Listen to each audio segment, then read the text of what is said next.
Welcome back to the Inner Scoreboard. I'm Paul Brown, a psychotherapist and a mental performance coach. Let me ask you a question. Have you ever set a goal at the beginning of a season, a school year, or even a new training program, only to find yourself losing focus a few weeks later? Maybe the goal sounded great at the time, you were motivated, you were excited, but somewhere along the way, life got busy, motivation faded, and the goal slowly disappeared.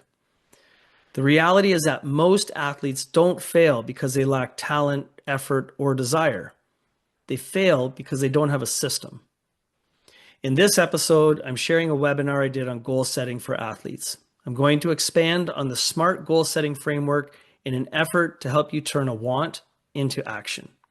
I'll explore how to use this expanded framework to set a goal and how to build a successful plan around it.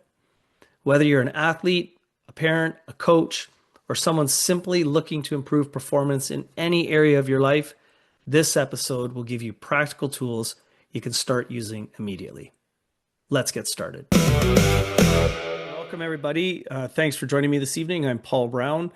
First and foremost, just always kind of present myself in terms of my major role, which is as a father. I'm a father of two boys. They're 13 and 15, and both of them are competitive hockey players and are probably joining us this evening. I am also a psychotherapist and a mental performance coach, working primarily with athletes and first responders. Today, I'm going to be breaking down goal setting for athletes, and I'll be using the SMART framework.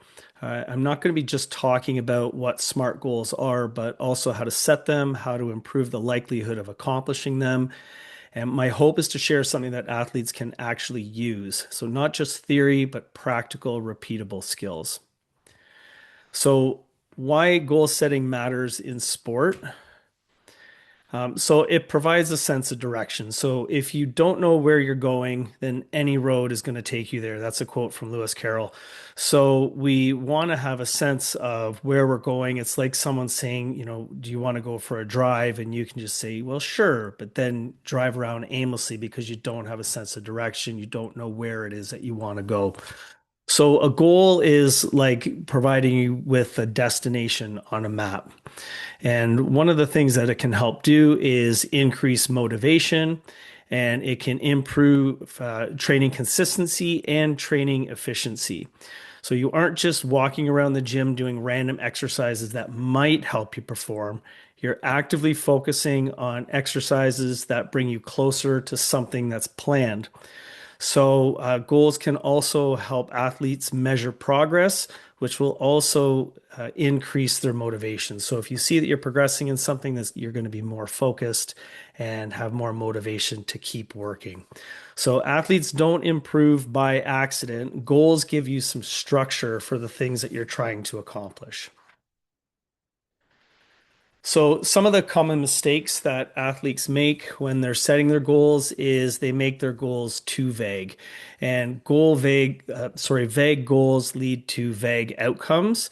So we want to make sure that we're not too broad strokes in what our goal setting is. And a lot of athletes will set too many goals at one time. And when you do that, it decreases your focus and it decreases your intentionality, because your focus and your drive is spread across many different areas instead of being just locked into one specific thing. Another common mistake that athletes make is not tracking their progress, not tracking the work that they're doing, and not writing their goals down. So if you don't have a tracking system, then you really have no sense of where you were when you started or even before you started. You'll have no sense of where you are in the moment, and also no sense of where you're going or what that trajectory looks like. So really important that we're keeping track of our goals. If we don't track them, again, that feeds into that sense of aimlessness that I already mentioned, because I don't really have a direction. I don't know what's happening in the moment. And another one is creating unrealistic timelines. So some people will set goals, really significant things that they're trying to achieve, and they'll set a timeline of, a couple weeks or a month, and it's not realistic getting those goals reached in that amount of time.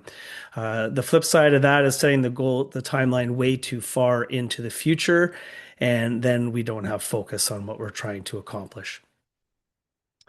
So when you don't reach, if you run into these mistakes and you don't reach your goals, then that can often lead to a sense of failure afterwards. And it isn't usually the fact that the athlete has failed, it's often that the system that they've built around their goal is what has failed them.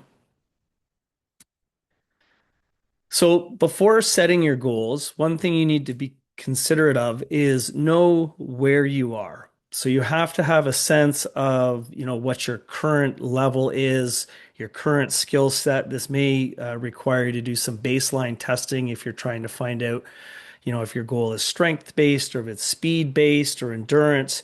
You need a sense of where you are presently to kind of know your starting point and to know how far you're going to be going away from that starting point.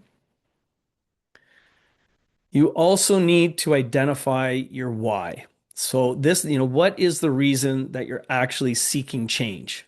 Is it because you want to perform better at a specific sport? Is it because you're trying to impress somebody? Is it for you, or is it because someone else thinks that you need to make that change? So the why is what actually drives you towards achieving your goal. It's what pushes you during the tough moments and intrinsic reasons. So, if I want to accomplish that thing or I feel that it's important, those are better. They tend to be better motivators for change. If you're doing it for extrinsic reasons, like because your parents told you to do it, or you're trying to impress somebody, then you're less likely to succeed and to dig deep in those really tough moments. So those days when you're saying, I don't really want to go to the gym today. If it's someone else, if it's an external motivator, you're not likely to go to the gym that day. But if it's something internal and intrinsic within you, that's going to be what pushes you to actually work through those moments where you're struggling. One thing that you also want to consider before you're starting your goals is to start with what I would refer to as a telescopic goal. So that's something that's very broad strokes, very wide in view, and then reverse engineer down to a microscopic goal. So then we go down, we get smaller and smaller and smaller until we can find what the specific goal is that we're looking for. So the telescopic goals are like the major categories or a generalized focus. And then the microscopic goals are when we get down into the more detailed things that we're trying to achieve. And sometimes, if you don't really know what you're working towards, you can sometimes consider what are some of the things that you don't want to have happen or what you would not want to see, we don't want to accomplish. So, by eliminating those items, you can sometimes narrow it down to more specific things of what you're actually trying to accomplish. And the other thing you want to do is you want to consider the win. So, win is for what's important now. So, give thought to what it is that's driving you in the moment, what's your present mindset, and why you actually want to accomplish those goals. So, the framework that I'm using as a starting point is the SMART goals. So there's many different uses of the SMART acronym. So the first one that I was ever introduced to was specific, measurable, achievable, realistic, and timed. And I'm not a big fan of this one because achievable and realistic mean the same thing. So it doesn't make sense to have it taken up twice in what we're trying to accomplish today. So another one is specific, measurable, achievable, relevant, and timed. And specific, measurable, having accountability, realistic, and timed. And what we're going to work off today is our starting point is going to be specific, measurable, action oriented, realistic, and timed. So, SMART goals give us a framework that can help create some clarity in terms of our goal setting, and it gives us a clear sense of direction.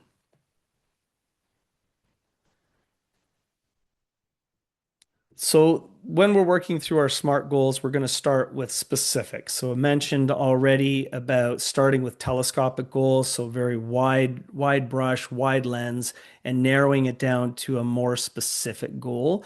So we want these goals to be clear, detailed, and actionable. This is going to help us to know what success actually looks like. And we want to make sure that we set goals with enough details so it gives us more of that sense of direction. So this is going to answer, what exactly do I want to achieve? So an example of a vague goal might be, I want to be a faster runner. That's pretty generic and isn't going to point you in a direction in terms of how to move forward from that. So we want to maybe shift that into something that's a bit more specific. So it could be to improve my 5K time. So the amount of time it's going to take me to run 5 kilometers, that's much more specific. And instead of saying, I want to be a faster runner, we switch it to, I am going to improve my 5K time. So we're switching the language from a want to something that will happen.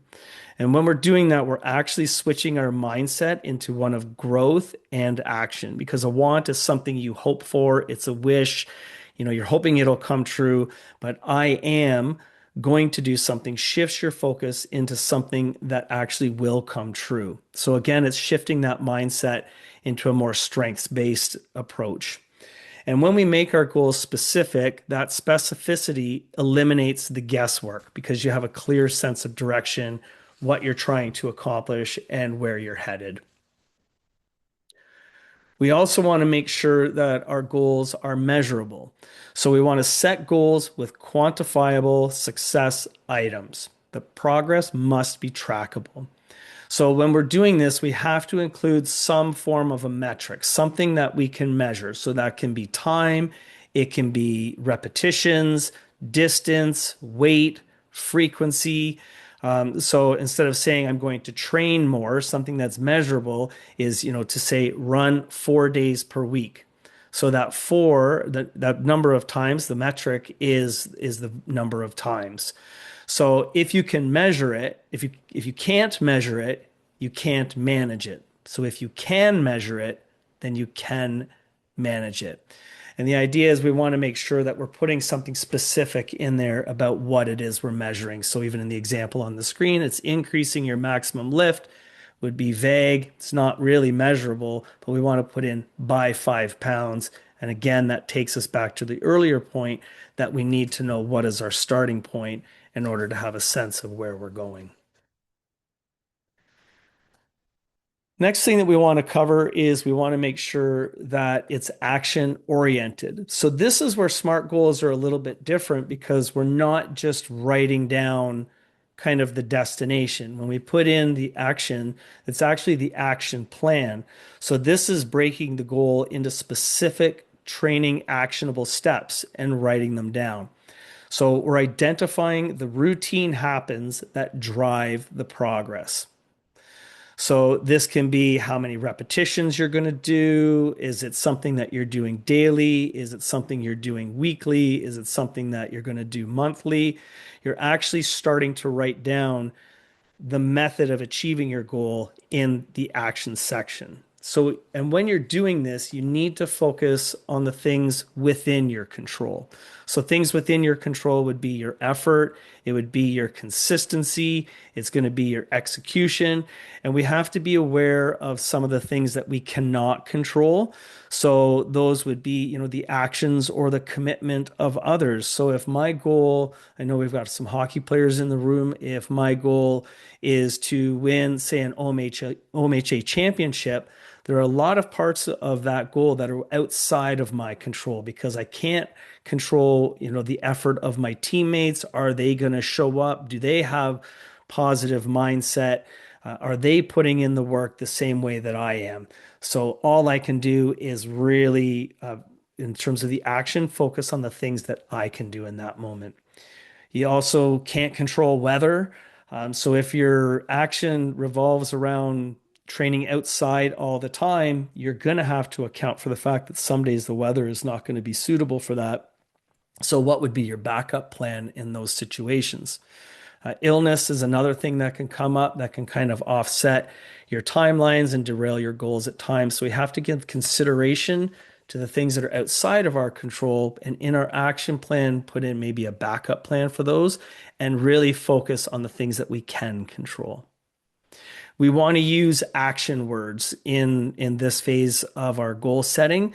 So things like running, lifting, hitting, throwing, skating, pushing, something that's going to involve an actual action. So here I would say, my part of my goal is to increase my maximum lift by 5 times. And the action part of my plan is by lifting 4 times per week. So I'm putting the steps to achieve my goal right into my goal setting plan. Now, where I take things in a little bit of a different direction is I add in an extra A in terms of the SMART goal setting, and that is with accountability. So this is what turns intention into action. So we want to share our goals with an accountability partner. So that can be your coaches, that can be your teammates, it might be a trainer, therapist, whoever it is, but a family member, but you want to share those goals with somebody. And the reason for that is because those are the people that are going to ask you some questions about, hey, did you do the thing today? Did you work out? How was your diet? And they're going to ask questions to try and keep you on track. Now, even though I'm going to have accountability partners, I also need to be accountable to myself.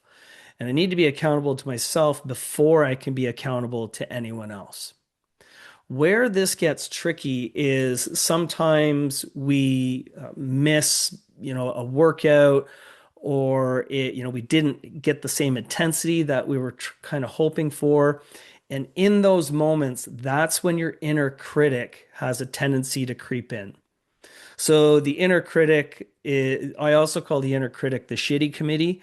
So that's, that voice in your head that kind of beats you down. It's the negative self-talk. It's, why didn't you do that thing? You're such a terrible, dot, dot, dot. And the inner critic, the volume can get turned up really loud when we're trying to work towards goals if we're struggling.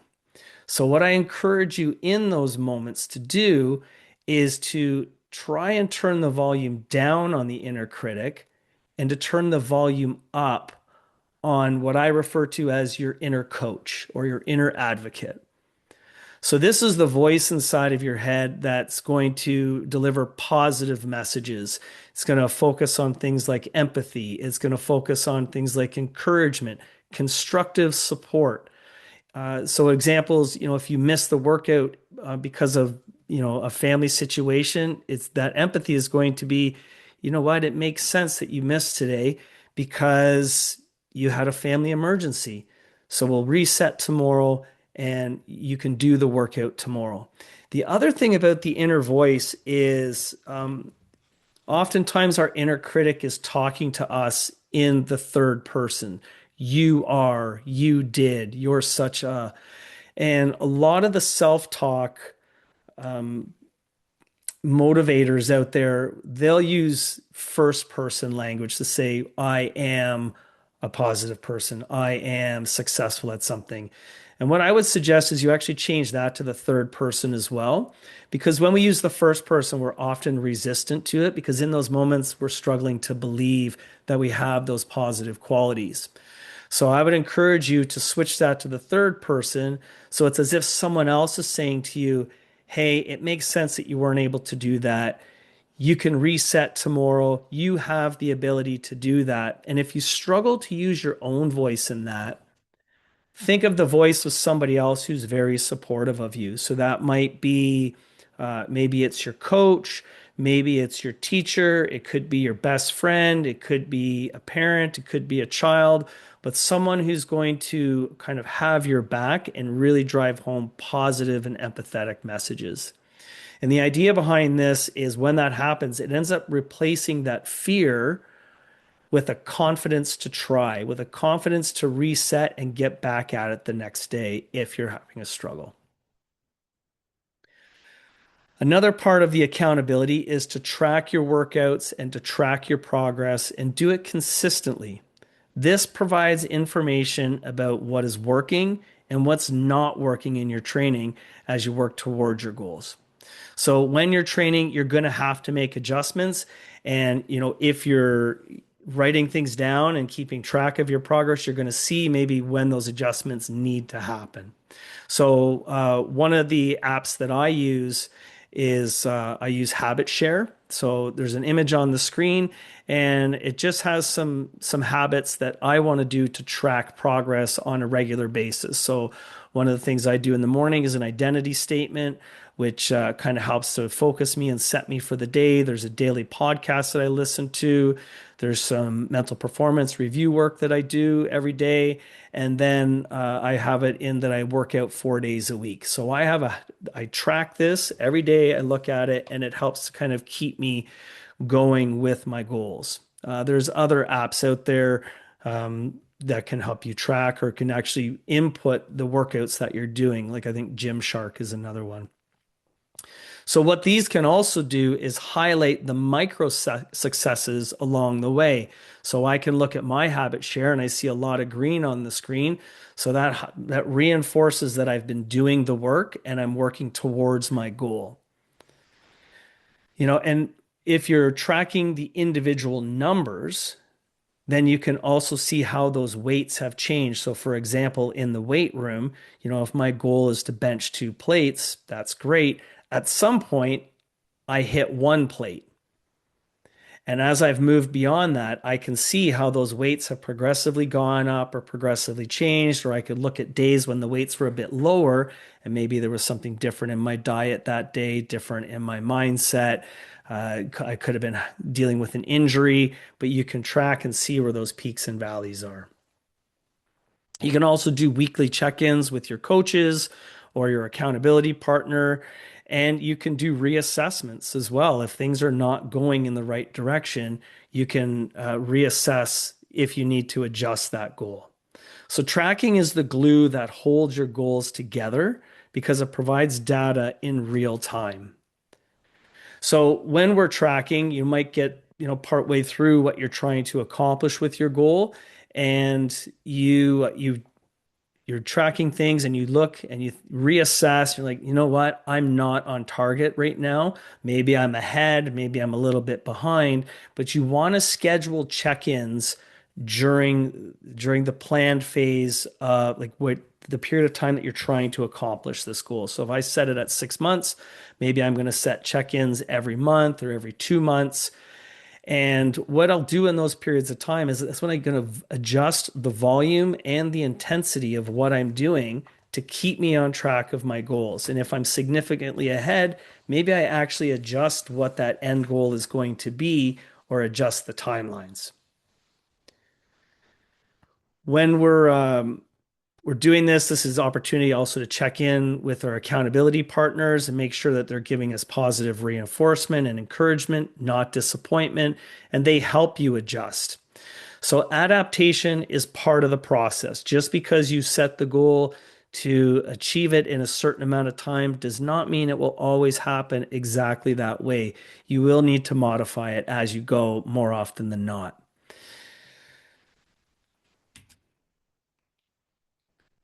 The next section of our SMART goal is to make sure that the goal is relevant. So it has to be relevant to you as a person and you as an athlete. And this kind of goes back to finding your why.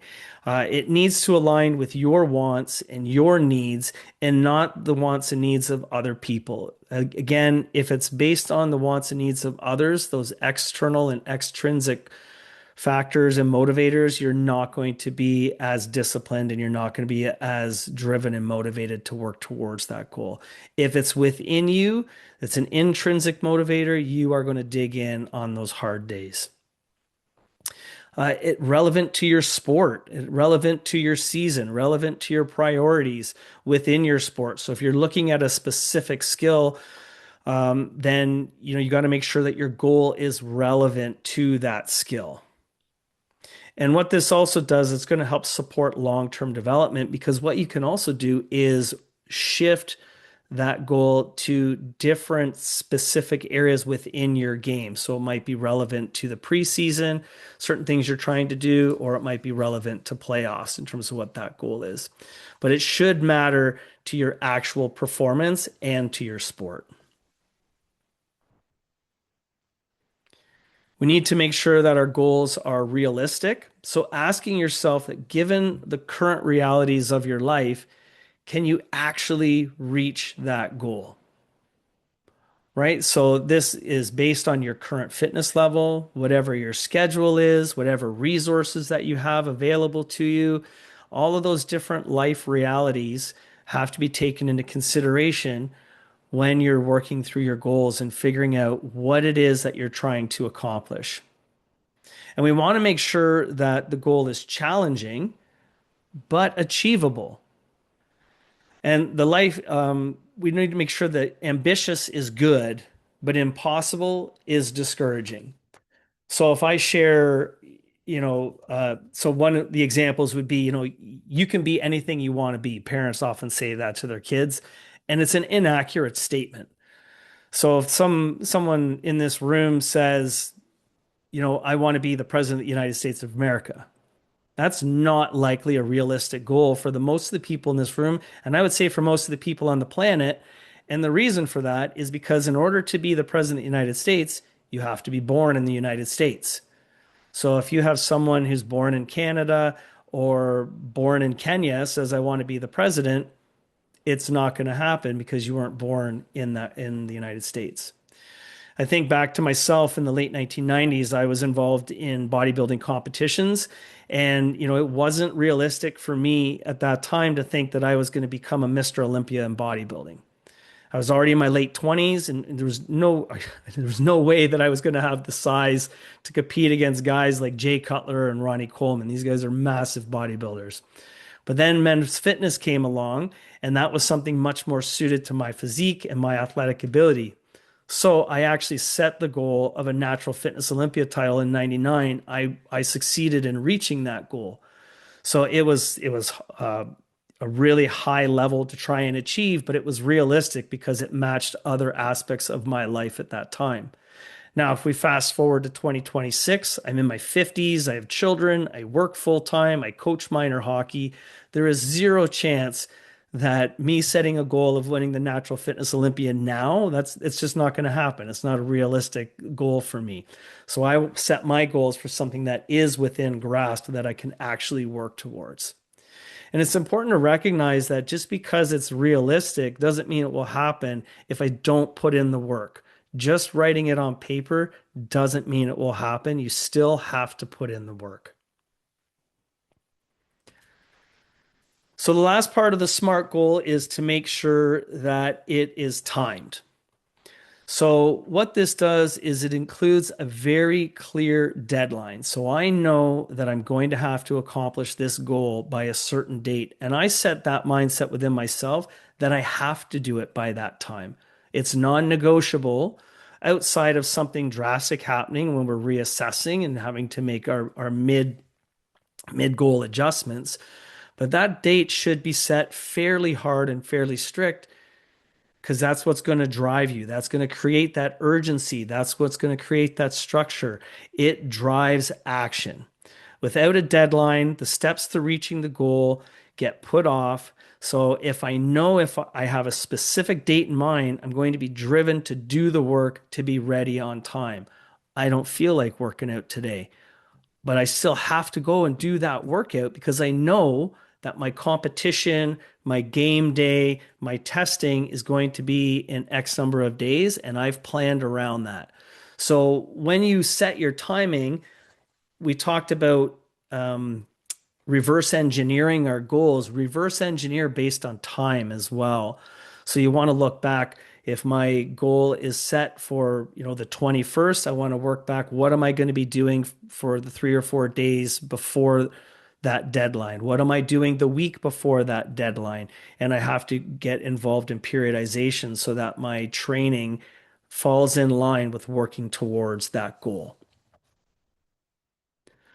So putting it all together, first of all, we need to identify our why. What is the reason driving you to want to make this change?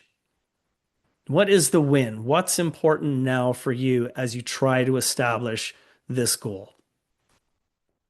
Make sure that your goal is specific. Vague goals equal vague results. So we need to be very specific in terms of what it is we're trying to accomplish.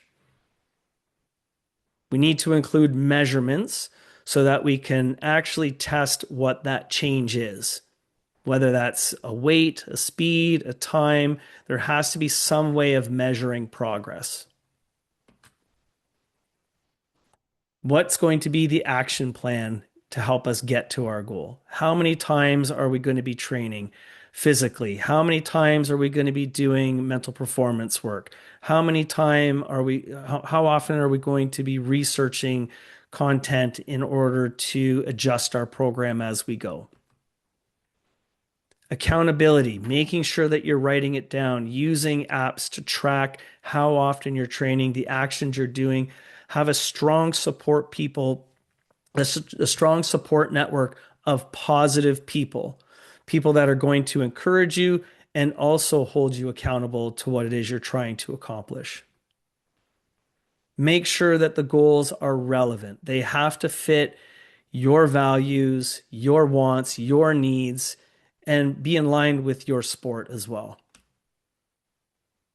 Make sure that those goals are realistic, that you can actually accomplish whatever it is in the timeline that you have set for yourself. And timed is the last one that we want to make sure that we account for.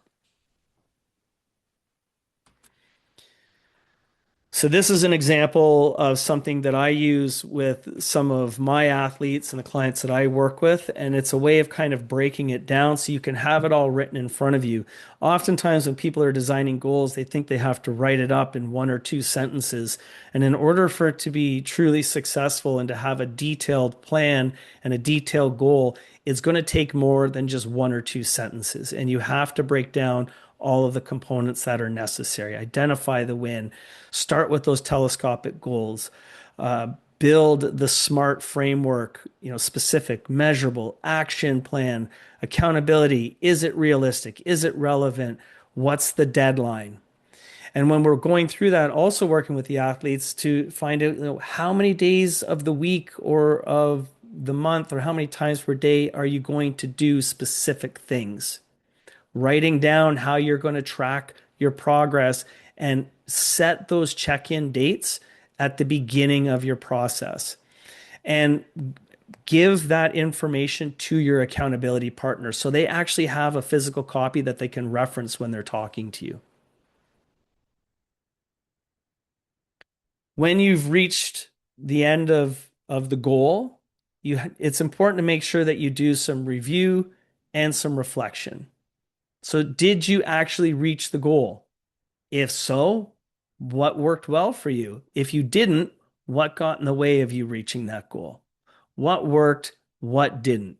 And use that data to help you reset and focus on what's next. And it's important to recognize that sometimes what next is actually rest. So we don't have to go from one goal to the next, to the next, to the next. That sometimes it's okay to work hard and grind and get to whatever it is we're trying to accomplish, and then we take some time off after. So in the image that you see on the screen there, that's Nicola McDermott.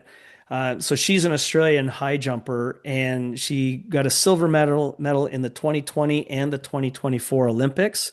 And in between each jump, she actually journals what her technique was like. She journals what the outcome was like, whether she made the jump or not. And then she refocuses on ways to improve.